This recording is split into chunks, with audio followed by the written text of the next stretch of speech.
अच्छा हुआ पहले के कुछ लोग अनपढ़ थे, कम से कम कुदरत के करीब तो थे। आज के लोगों ने 4 किताबें क्या पढ़ ली, खुदा के वजूद पर ही उन्हें उठाया है। गर्मी का बहुत तेज हो जाना, कभी किसी तरह की आपदा, कभी किसी तरह की आपदा, और दिन पर दिन ये आपदाएं बढ़ती जा रही हैं। हर बार कुदरत आपको संकेत दे रही है कि अब भी सुधर जाओ। बहुत बड़ी गलती उस पीढ़ी की भी है, उस जनरेशन की भी है जिसने अपने बच्चों को, अभी जो तूफान आया रिसेंटली। दोस्तों नमस्कार, मैं हूं रिकी कुमार और आप लोग देख रहे हैं रिकीज थॉट्स। दोस्तों यदि आप लोग चैनल पर नए हैं तो सब्सक्राइब करें, बेल आइकन दबाएं और ऑल वाला नोटिफिकेशन क्लिक करना बिल्कुल ना भूलें, क्योंकि इस चैनल पर मैं लेकर आता हूं आपके लिए तरह तरह के कंटेंट। दोस्तों अपने इस चैनल पर मैं समय समय पर प्रकृति को लेकर के भी बात करता रहता हूं, यानी कि पेड़ पौधे, नेचर। और आजकल हमारी इस दुनिया में जिस तरह के हालात रोज़ पैदा हो रहे हैं उसको देख करके तो इसके लिए बात करना बिल्कुल ज़रूरी हो जाता है। लेकिन एक दिक्कत ये है कि हम लोग सिर्फ बात करते हैं, बात करने के बाद ना आप लोग कुछ करते हैं ना ही कोई और कुछ करता है। मैं अपनी तरफ से जितना हो सके कोशिश करता हूं कि मुझसे ये गलतियां ना हों, और इस बात की मुझे तसल्ली भी है कि मैं कम से कम कुछ छोटे कदम तो उठाता हूं। आजकल के हालात से कौन रूबरू नहीं हो रहा है, हर कोई वाकिफ़ है। आए दिन बाढ़, भूकंप, कभी गर्मी का बहुत तेज़ हो जाना, कभी किसी तरह की आपदा, कभी किसी तरह की आपदा, और दिन पर दिन ये आपदाएं बढ़ती जा रही हैं। दिन पर दिन इसकी जो परेशानी है वो बढ़ती जा रही है। लेकिन कुछ सो कॉल्ड पढ़े लिखे लोग इस बात को अब तक नहीं समझ पाए हैं, और वो लोग सिर्फ अपने जॉब ढूंढने में ही लगे हुए हैं। मैं बहुत सारे ऐसे लोगों से मिलता हूं दोस्तों जो बहुत ज़्यादा एजुकेटेड हैं, बहुत ज़्यादा पढ़े लिखे हैं, लेकिन उनको प्रकृति के बारे में कोई लेना देना नहीं है, कोई मतलब नहीं है, उनको अपनी ज़िंदगी ही दिखती है। और जबकि वो बेवकूफ़ ये भूल जाते हैं कि अगर ये दुनिया नहीं रहेगी तो ये लोग ये डिग्री लेकर किस जगह में जाएंगे। क्या इसको दिखाने के लिए आप जिंदा भी बचोगे? इस तरह की हालात रहेंगी तो मैं समय समय पर अपने इस चैनल पर ये मुद्दा उठाता रहता हूँ, और ये मुद्दा कायदे से हर किसी को उठाना चाहिए, सरकार को उठाना चाहिए। और ये केवल मैं नहीं कहता, ये कहते हैं बड़े बड़े वैज्ञानिक भी। ये जो आजकल हो रहा है ये कोई आम बात नहीं है, ये सारी की सारी चीज़ें ग्लोबल वार्मिंग की वजह से हो रही हैं। ये जलवायु परिवर्तन जो हो रहा है इसके पीछे कोई रीज़न है, ये बेवजह नहीं हो रहा है। ये बार बार कुदरत आपको संकेत दे रही है कि अब भी सुधर जाओ, वरना कल के लिए कुछ भी नहीं बचेगा। सब अपने भविष्य को लेकर के पागल रहते हैं। पढ़ाई कर लें, डिग्री ले लें, डिप्लोमा ले लें, लेकिन लेकर जाएंगे कहाँ मेरे भाई, जब कुछ बचेगा ही नहीं दुनिया में। और इसमें बहुत बड़ी गलती उस पीढ़ी की भी है, उस जनरेशन की भी है जिसने अपने बच्चों को पेड़ पौधे, प्रकृति के बारे में कुछ नहीं सिखाया। केवल उसके सामने जाकर सेल्फी लेना सिखाया, उसके अलावा कुछ नहीं आता इन लोगों को। और साथ ही उस जनरेशन की खुद की भी ये प्रॉब्लम है कि उसने कभी इस चीज़ के लिए ध्यान नहीं दिया, क्योंकि शायद उसके समय में इतनी खराबी नहीं थी, इसलिए उसने इसको ज़रूरी नहीं समझा। और मैं दोष देना चाहूँगा उस जनरेशन को भी जो उस दुनिया को समझती तो थी, लेकिन इन लोगों को वो समझा नहीं पाई। कुल मिला के दोष पूरे मानव जाति का है दोस्तों। हमें अपने आबादी पर कंट्रोल नहीं है, हमें अपने किसी भी चीज़ पर कोई कंट्रोल नहीं है, जिसका परिणाम स्वरूप ये सारी चीज़ें हो रही। प्रकृति का काम है बैलेंस करना। हम और आप आबादी ना तो बढ़ा सकते हैं ना घटा सकते हैं। अगर ज़्यादा बढ़ाएंगे तो ये कुदरत का एक दस्तूर है। जो गंवार ये कह के चिल्लाते हैं कि हमें किसी को कंपटीशन देना है इसलिए हमें आबादी बढ़ानी है, या फिर ये तो हमारे भगवान का कहना है, ऐसा बहुत सारे लोग कहते हैं ना कि आबादी बढ़ाओ, इसके लिए तो भाई कोई कुछ कह नहीं सकता।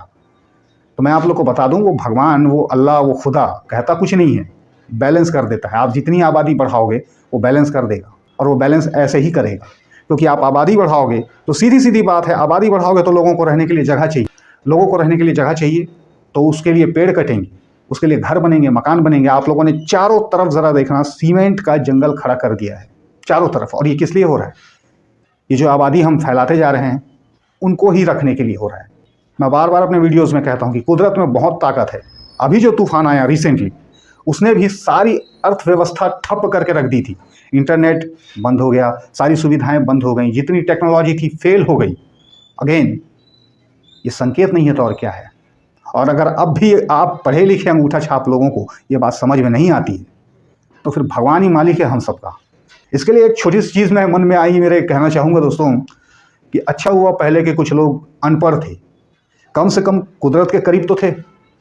आज के लोगों ने 4 किताबें क्या पढ़ ली, खुदा के वजूद पर ही उंगली उठाने लग गए। ये बहुत ही गंभीर विषय है। इस बात को कहते हुए मेरा दिल खुश रहता नहीं है, चेहरे पर फेक स्माइल मैं आपको दे रहा हूँ, वरना मेरे मन के अंदर तो बहुत गुस्सा है, गुस्सा ही है। ऐसा गुस्सा है कि मैं ऐसे लोगों को कैसे समझाऊं इस बात को कि पेड़ काटना बंद करें। आज इस दुनिया में एक समय आएगा जब मेट्रो से ज़्यादा ऑक्सीजन की ज़रूरत पड़ेगी। आप लोग बड़े बड़े ऑक्सीजन प्लांट्स को काट के फेंक देते हो, सीमेंट का जंगल बना देते हो। धरती में कहीं भी पानी सोखने की जगह नहीं है। ये बाढ़, भूकंप, प्रलय नहीं आएंगे तो और क्या होगा। पहले के कुछ लोगों से मैंने कहते सुना है दोस्तों, खुद अपने पापा को भी कहते सुना है। अब मैं नहीं जानता कि ये लोग कितने सही हैं, बट मैं आपको एक बात शेयर कर रहा हूँ। वो लोग ही कहते थे कि जो धरती है, जो मिट्टी है, वही पानी सोखती है। आजकल हर तरफ आप देखना कंक्रीट की चीज़ें बनाई जा रही हैं।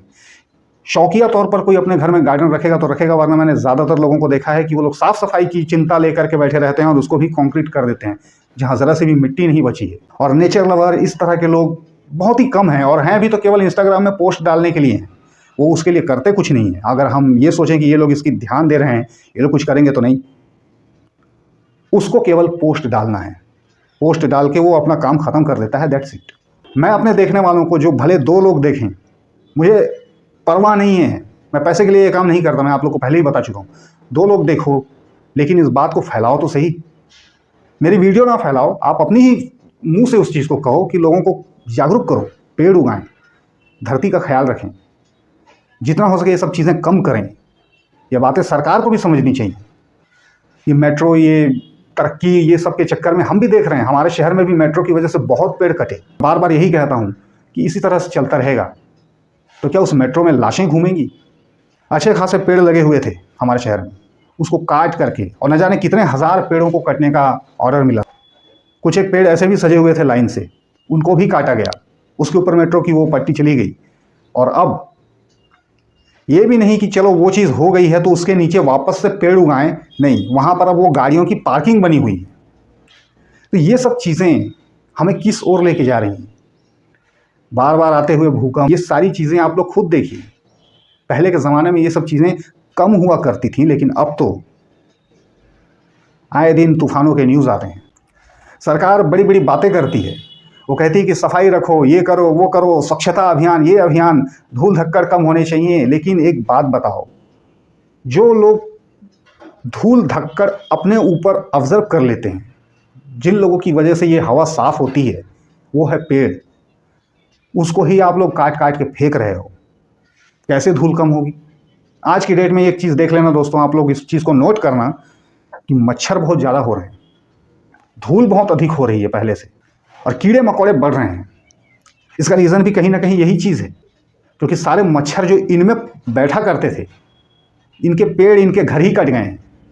तो ऐसा नहीं है कि पहले मच्छर नहीं था, मच्छर तो हुआ करते थे, लेकिन एक लिमिट होती थी। आजकल तो लेकिन देखो, आए दिन मच्छर काटना, डेंगू की खबरें भी बहुत ज़्यादा चर्चा में। हमने इन सब का घर छीन लिया है, अब ये सब हमारे घरों में घुस गए हैं।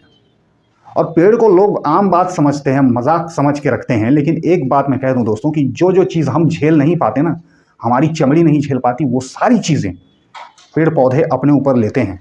आप तूफान नहीं झेल सकते, आप धूप नहीं झेल सकते तेज़, आप किसी भी तरह की कोई ऐसी चीज़ नहीं झेल सकते। बारिश के नीचे आपको खड़ा कर दिया जाए 24 घंटे तो आप वो भी नहीं झेल सकते। लेकिन ये सारी चीज़ ये लोग अपने ऊपर लेते हैं। तेज़ धूप का सामना पेड़ करते हैं, तूफान का सामना पेड़ करते हैं। मैंने अपनी और भी वीडियोस बनाई हुई है इसके लिए कि ये पेड़ नहीं है, सेना है। इसकी वैल्यू करना सीखो। गाड़ी पार्क करने के लिए और कुछ करने के लिए पेड़ के पत्ते ना झड़ें, आंगन साफ कौन करेगा, ये सब सोच करके अगर हम लोग इनको काटते रहेंगे, या फिर हमें तो केवल मेट्रो चाहिए, ये चाहिए, वो चाहिए करते रहेंगे, तो एक दिन हम सब की चिताएं जलेंगी। और ये मेरा नहीं, ये कुदरत का ही है। इसे फरमान मानो उसका। उस कुदरत ने बार बार लोगों को अब चेतावनी देना शुरू कर दिया है। इतने ज़्यादा आपदाएं पहले कब आई हैं, किसकी पीढ़ी ने देखी है, किसके बाप दादा ने देखी है, चलो बताओ मुझे। फालतू चीज़ों के लिए तो बहुत कमेंट आते हैं, इसके लिए करके दिखाओ कोई। मेरा मकसद आप लोगों को इसके लिए जागरूक करना भी है दोस्तों।